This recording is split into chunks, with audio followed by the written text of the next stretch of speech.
하이 안녕, 뮤비 해석해주는 도끼 김희루입니다. 오늘 영상은 지난 세계관 정리 1편에서 여러분께서 달아주신 소름돋는 추측 댓글들을 먼저 빠르게 보고 블랙맘바 넥스트 레벨 뮤비를 살펴볼 예정인데요. 뮤비 해석으로 바로 감상하고 싶으신 분들은 여기로 이동해주시길 바랍니다. 그럼 바로 시작할까요?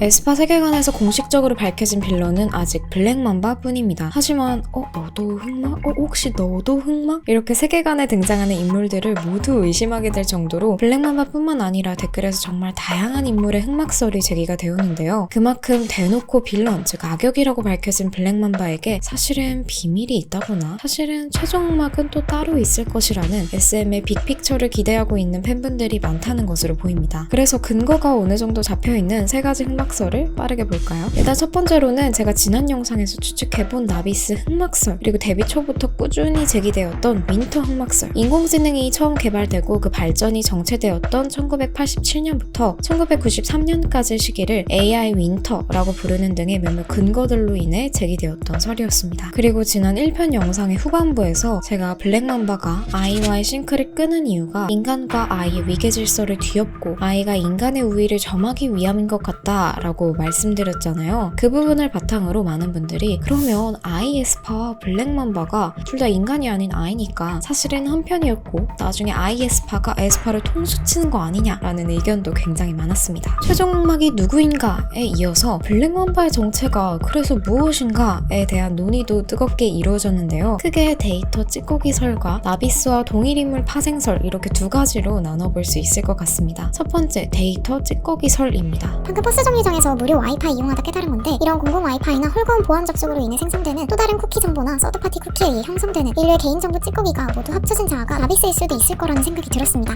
저는 이 댓글을 보고 와, 진짜 이거라면 정말 재밌는 컨셉이겠다. 넷상을 기반으로 하는 메타버스의 성질을 잘 살린 블랙맘바의 탄생 비화가 아닐까 싶었는데요. 일단 지금까지 공식적으로 공개된 블랙맘바의 탄생에 대한 이야기는 탐욕을 먹고 자란 존재라는 정도까지만 밝혀졌으니 이 부분도 앞으로 계속 지켜보면 좋을 것 같네요. 그리고 두 번째, 나비스와 동일인물 파생설입니다. 지난 영상에서 나비스와 블랙맘바의 외형이 굉장히 비슷하다는 점들을 이야기했는데 많은 사모님들께서 그 내용에 동의해주시고 또 나비스와 블랙맘바가 사실은 한 명의 인간에서 파생된 아이가 아닌가라는 의견 등 나비스와 블랙맘바가 굉장히 긴밀한 관계를 가지고 있을 것으로 추측된다는 설들이 많이 제기되었습니다. 특히 광야 컨셉이 적용되었던 레드벨벳 아이린의 슬기, 노리 뮤비를 바탕으로 이 둘이 나비스와 블랙맘바이고 광야를 만든 시초일 수도 있을 것 같다. 그런데 선함과 악함으로 나비스와 블랙맘바의 관계에 균열이 나서 지금의 상황이 된 것 같다 라는 내용도 제기되었습니다. 에스파가 SMCU, 즉 SM에서 전개하고 있는 세계관의 내용의 핵심에 있기 때문에 타 아티스트 가사에서 광야나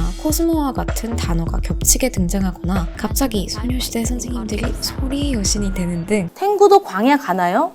이게 뭔 소리야? 에스파의 세계관이 SM 소속의 타 아티스트와 연결되는 것은 이제 더 이상 놀랍지는 않으실 것으로 보이는데요. 그 중에서 제 눈에 띄었던 건 태미님의 원트와 에스파 세계관이 연결되는 것 같다고 제기해주신 댓글이었습니다. 에스파 정식 데뷔 전 카리나님이 태미님 원트 뮤비에 특별 출연한 적이 있었는데요. 스크린에 블랙맘바가 떠오르는 검은 뱀이 등장했다는 점과 유혹을 주제로 하는 원트의 가사가 탐욕을 먹고 자란 블랙맘바와 딱 맞아 떨어지면서 그동안 블랙맘바와 의미심장한 관계 떡밥들을 보여주었던 카리나님이 정말 블랙맘바와 무언가가 있거나 카리나님이 최종 흑막이지 않을까라는 추측까지도 확장해볼 수 있을 것 같습니다. 자, 댓글 브리핑이 끝났으니 뮤비로 넘어가 보겠습니다.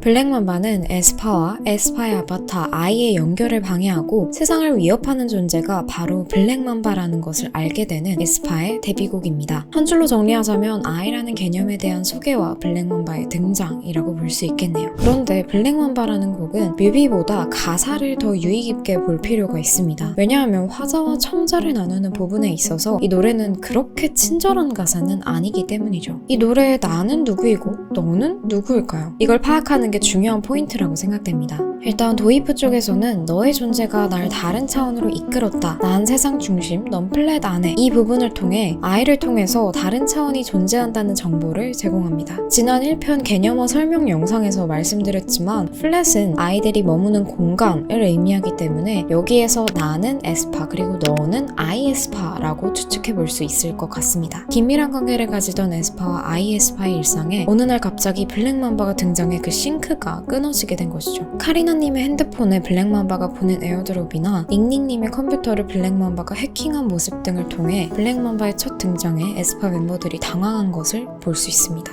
그런데 이 아이가 언젠가부터 싱크 아웃되고 에스파의 입장에서는 아이가 보이지 않기 시작합니다. 이 부분은 SMCU 에피소드 1에서 꽤 자세히 정황이 설명이 되었죠. 그리고 이렇게 나와 아이의 연결을 끊어버린 원인이 블랙맘바라고 가사에 나와 있습니다. 아니 근데 여기에서 좀 의아했던 부분이 그냥 단순히 연결이 끊어진 게 아니라 널 유혹해 삼켰다고 하잖아요. 여기에서 너는 아이 에스파일 텐데 그렇다는 말은 블랙맘바가 아이 에스파를 유혹해서 뭔가 문제가 생겼다는 건데 1편에서 등장했던 아이 흑막설이 더 신빙성 있어지는 부분이기도 했습니다. 그리고 1절 하이라이트와 2절부터는 너의 대상이 달라진다고 생각이 됩니다. 앞부분까지 너는 아이였잖아요. 그러나 여기에서부터 너는 블랙맘바로 해석이 되는 것 같더라고요. 광야를 떠돌고 있는 너는 블랙맘바, 그리고 분신을 찾고 싶은 나는 에스파, 그리고 2절로 넘어가면 I'm ejected, 난 쫓겨났어 라고 나옵니다. 그리고 선함만으로 너의 거대함을 이기지 못해 라고 나오죠. 광야도 그렇고 SM 세계관에는 확실히 성경적 메타포가 있는 것 같다는 생각이 들었습니다. 선함만으로는 블랙맘바를 이기지 못한다는 것은 블랙맘바의 힘을 넘어서기 위해선 선함만이 아닌 악한 힘까지 필요하다는 건가? 라고 추측해 볼 수 있습니다. 자, 다음 문단. 난 지쳤어. 너의 존재는 모든 탐욕들을 먹고 자라났지. 이 세상에 존재하는 모든 탐욕이란 감정을 먹고 자란 블랙맘바. 그리고 여기에서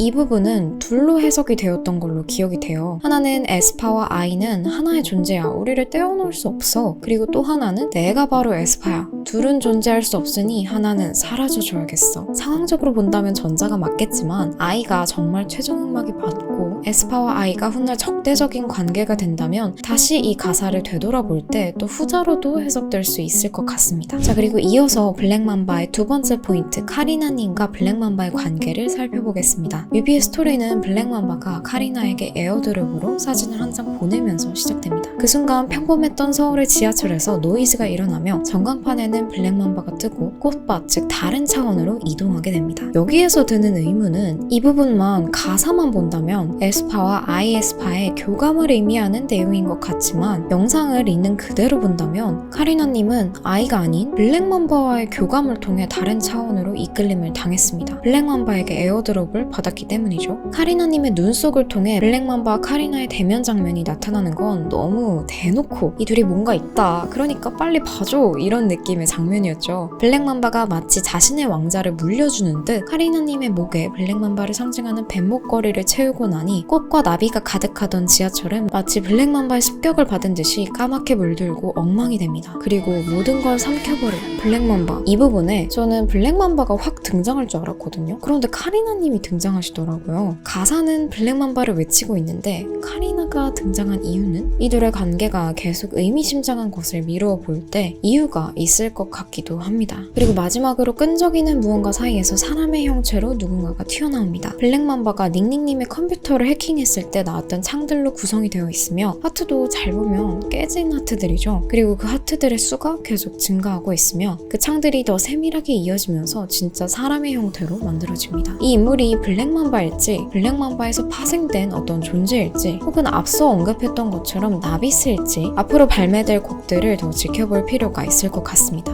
참고로 이 뒤에 보아님이 등장하면서 끝나는데 단순 에스파만의 세계관이 아닌 SMCU라는 것을 강조하기 위해 넣은 장면처럼 보이는데요. 여기에선 일단 넘어가도 괜찮을 것 같습니다.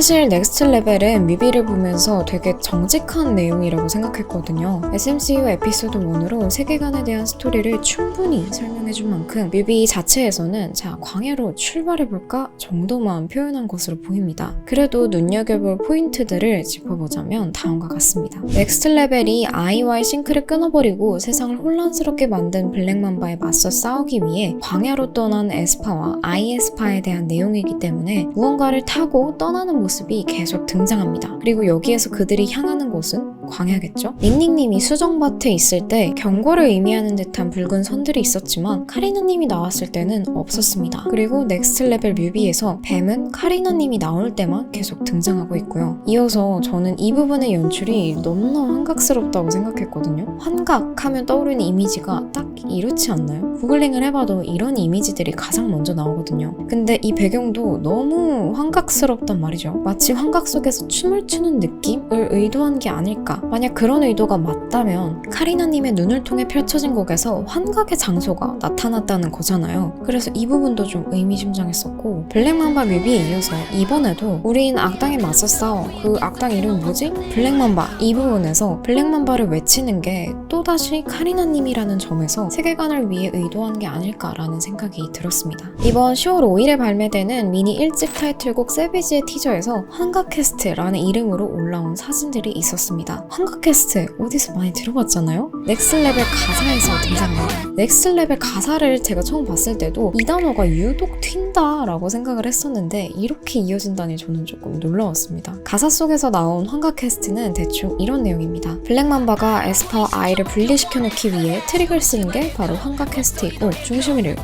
목소리도 잃고 비난받고 사람들과 멀어지는 착각 속에 들게 한다는 거죠. 블랙맘바가 탐욕을 먹고 자란 존재이다 보니 사람의 감정을 건드려서 멘탈을 흔드는 트릭을 쓰는 게 아닐까라는 추측을 또 해볼 수 있을 것 같습니다. 그렇기 때문에 단순히 아이와 인간과의 싱크를 끊는 것이 아니라 이제부터는 블랙맘바가 직접적인 공격을 가한다고 볼 수 있으므로 다음 앨범의 타이틀곡인 세비지에서는 진짜 본격적으로 블랙맘바와 직접 전투하는 씬들이 등장하지 않을까 싶네요. 여러분, 10월 5일 에스파가 세비지로 컴백합니다. 왕관분 아시죠? 이번 영상을 보고 블랙맘바와 넥스트 레벨 뮤비에 대해 사모님은 어떻게 생각하시는지 댓글에 자유롭게 의견을 남겨주세요. 그럼 오늘은 여기까지. 저 갈게요. 안녕.